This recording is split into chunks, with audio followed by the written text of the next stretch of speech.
आज हम इस वीडियो में कक्षा 9 की पाठ संख्या पद्धति की एक्सरसाइज 1.1 के सारे सवालों के जवाब देंगे। तो इसमें पहला सवाल है, क्या 0 एक परिमेय संख्या है?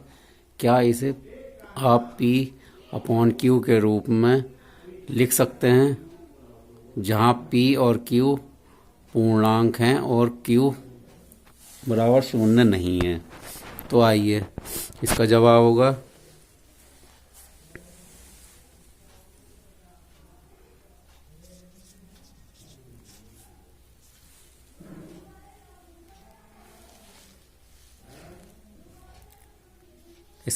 होगा हाँ।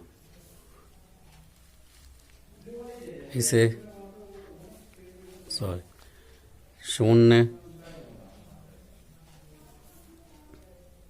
को P अपॉन Q के रूप में लिख सकते हैं।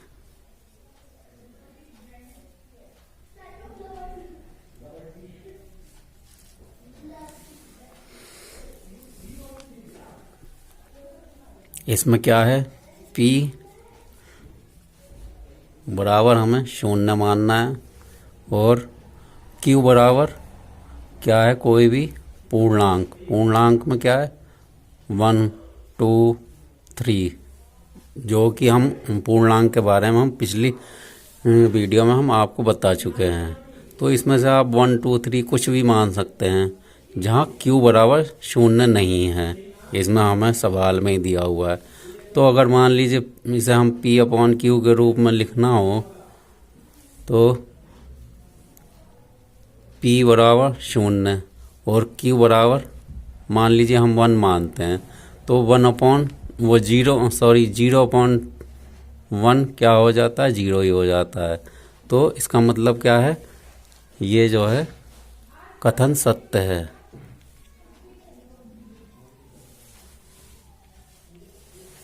दूसरा सवाल है हमारा, 3 और 4 के बीच में 6 परिमेय संख्या ज्ञात कीजिए। इसमें हम क्या करते हैं,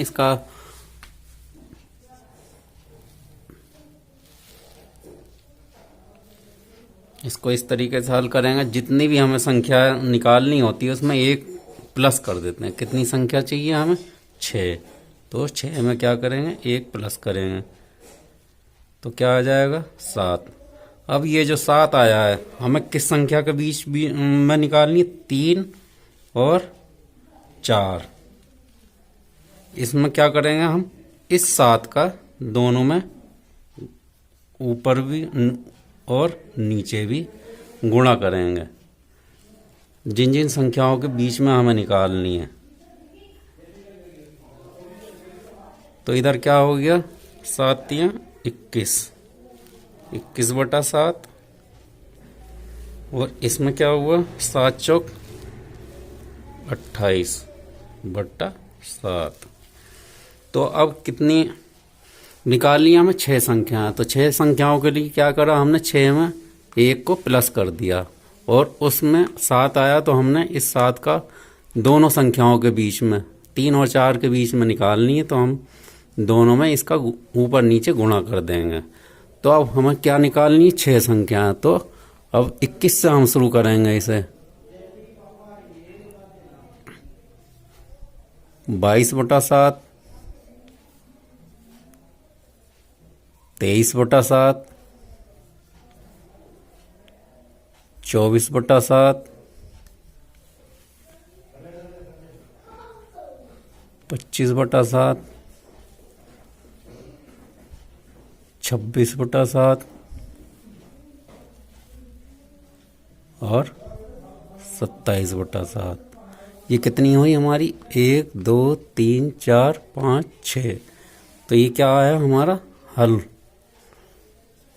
जो हमें 6 परिमेय संख्याएं इसके बीच में निकालनी है, 3 और 4 के बीच में। तो ये क्या हो गया हमारा उत्तर।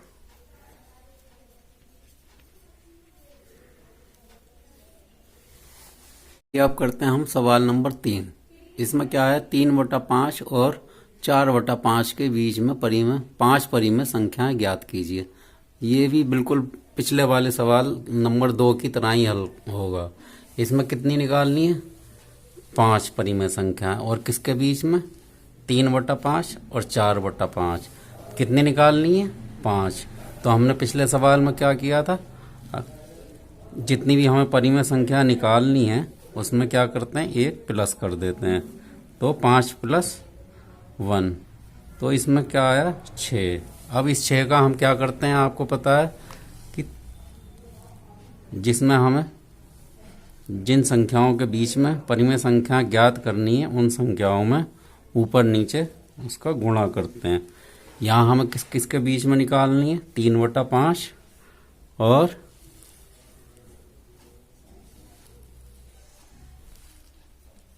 4/5। तो इसमें क्या करेंगे, 6 का ऊपर नीचे गुणा करेंगे। तो ये क्या हो गया, 6 × 18, और नीचे क्या आया, 6 × 5 = 30। तो ये क्या आया, 18/30। ऐसे ही इसी तरह हम इधर भी करेंगे, 6 का ऊपर भी गुणा और नीचे भी गुणा। ये क्या आया आपका, 6 × 4 = 24, और नीचे क्या आया, 6 × 5 = 30।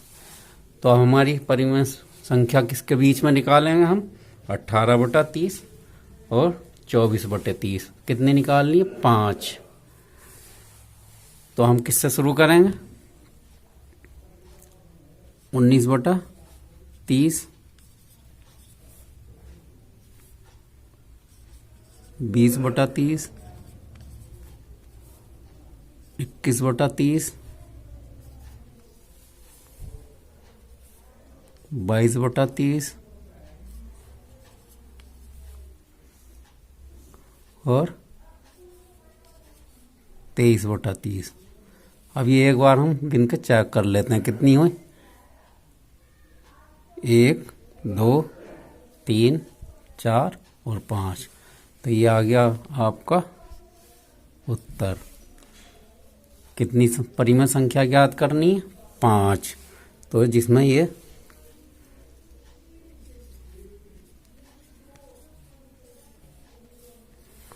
और किसके बीच में निकालनी थी, 3/5 और 4/5 के बीच में 5 परिमेय संख्या।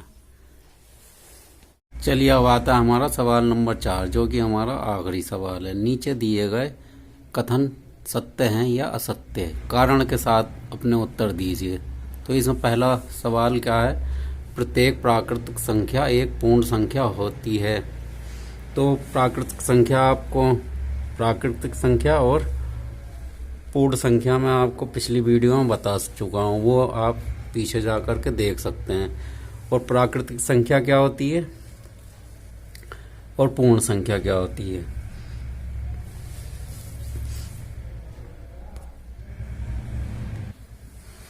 प्राकृतिक संख्या होती है 1, 2, 3 और अनंत तक कुछ भी हो सकता है। और पूर्ण संख्या क्या होती है, आपको बताया था पिछली वीडियो में। इसमें क्या क्या होता है, 0 भी शामिल हो जाता है, और 1, 2, 3 और ये अनंत तक कुछ भी हो सकता है। तो अब ये कथन जो है सत्य है। सत्य होने का कारण ये है कि प्राकृतिक संख्या जो है पूर्ण संख्या में भी शामिल हो जाती है। तो प्रत्येक प्राकृतिक संख्या एक पूर्ण संख्या होती है। तो ये कथन जो है हमारा सत्य है। अब आता है सवाल नंबर इसका सेकंड पार्ट, प्रत्येक पूर्णांक एक पूर्ण संख्या होती है। तो पूर्णांक में क्या होता है, पूर्णांक में जो है माइनस भी आ जाता है, माइनस शामिल होता है। माइनस और धनात्मक और ऋणात्मक होते हैं पूर्णांक। और पूर्ण संख्या क्या होती है, पूर्ण संख्या होती है 0, 1, 2, 3 और अनंत तक। इसमें ऋणात्मक नहीं होता है। तो ये क्या है, कथन हमारा असत्य है।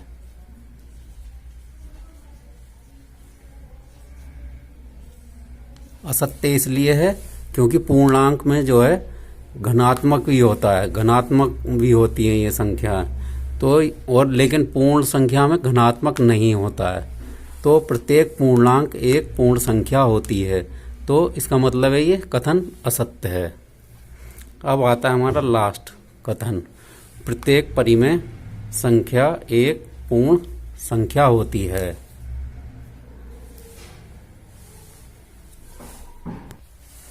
और ये भी कथन हमारा असत्य है।